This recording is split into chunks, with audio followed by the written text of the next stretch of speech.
देश में एक बार फिर से हिंदी भाषा को लेकर बहस छिड़ गई है। केंद्रीय गृह मंत्री अमित शाह ने कहा कि हिंदी को अंग्रेजी के विकल्प के रूप में स्वीकार किया जाना चाहिए, न कि स्थानीय भाषाओं के लिए। उन्होंने नई दिल्ली में संसदीय राजभाषा समिति की 37वीं बैठक के दौरान ये टिप्पणी की है। पीआईबी के द्वारा जारी एक बयान के हिसाब से केंद्रीय गृह मंत्री ने कमेटी को सुझाव दिया कि ये हिंदी शब्दकोश का संशोधन करने का समय है। उन्होंने यहाँ तक कहा कि केंद्रीय कैबिनेट का 70% एजेंडा अब हिंदी में तैयार किया जा रहा है। इसके साथ ही केंद्रीय गृह मंत्री ने 9वीं क्लास तक के छात्र छात्राओं के लिए हिंदी का प्रारंभिक ज्ञान और हिंदी शिक्षण परीक्षाओं पर ज्यादा ध्यान देने की जरूरत पर जोर दिया है।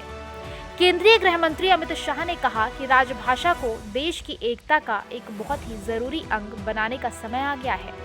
जब और भाषा बोलने वाले राज्यों के लोग आपस में संवाद करते हैं तो ये भारत की भाषा में भी होना चाहिए। केंद्रीय गृह मंत्री ने कहा कि जब तक हम और जगहों की भाषाओं के शब्दों को स्वीकार करके हिंदी को लचीला नहीं बनाते हैं, तब तक इसका प्रचार नहीं किया जा सकेगा। अमित शाह के बयानों को लेकर कांग्रेस, शिवसेना, टीएमसी समेत कई और विरोधी दलों ने आलोचना की है। केंद्रीय गृह मंत्री अमित शाह की टिप्पणी पर प्रतिक्रिया देते हुए कांग्रेस नेता और कर्नाटक के पूर्व मुख्यमंत्री सिद्धारमैया ने ट्वीट किया, एक कन्नड़ के रूप में मैं गृह मंत्री अमित शाह के आधारिक भाषा और संचार के माध्यम पर टिप्पणी के लिए कड़ी निंदा करता हूँ। हिंदी हमारी राष्ट्रीय भाषा नहीं है और हम इसे कभी नहीं होने देंगे। वहीं आपको बता दें कि कांग्रेस ने बीजेपी पर सांस्कृतिक आतंकवाद का आरोप लगाया है। उधर टीएमसी ने आलोचना करते हुए कहा कि हम हिंदी का सम्मान करते हैं, लेकिन हम हिंदी थोपने का विरोध करते हैं। अमित शाह को अपनी बातों पर पुनर्विचार करने की जरूरत है। वहीं शिवसेना ने आरोप लगाते हुए क्षेत्रीय भाषाओं के मूल्य को कम करने का एजेंडा बताया है।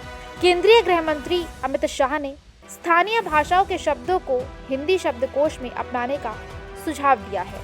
हिंदी शब्दकोश को संशोधित और फिर से प्रकाशित किए जाने पर जोर दिया है।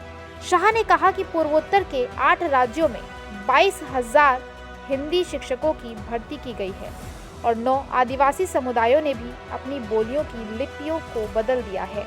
बहरहाल हिंदी भाषा के मुद्दे पर सत्ता पक्ष और विपक्षी दलों के बीच तलवारें खिंच गई हैं। लखनऊ से न्यूज़ ट्रैक के लिए श्रुति शुक्ला की रिपोर्ट।